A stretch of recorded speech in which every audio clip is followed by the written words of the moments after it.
माए नी माए, मैं एक शिकरा यार बनाया।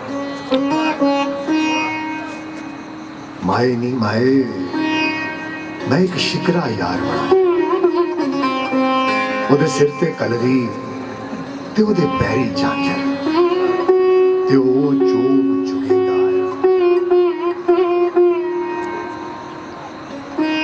एक ओदे रूप दी धुप तिखेड़ी, ओ दूजा महका दा तिरहाया। तीजा ओदा रंग गुलाबी, ओ किसे गोरी मां दा जाया।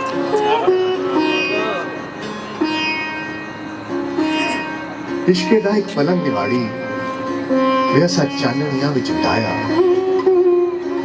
तन दी चादर हो गई मैली, उस पैर जा पलकी पाया।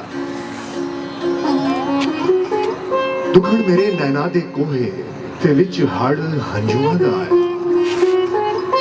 सारी रात गई विच सोचा, उस ऐ की करम कमाया। सुबह सवेरे लैनी वटना, ऐसा मल मल उस नवाया।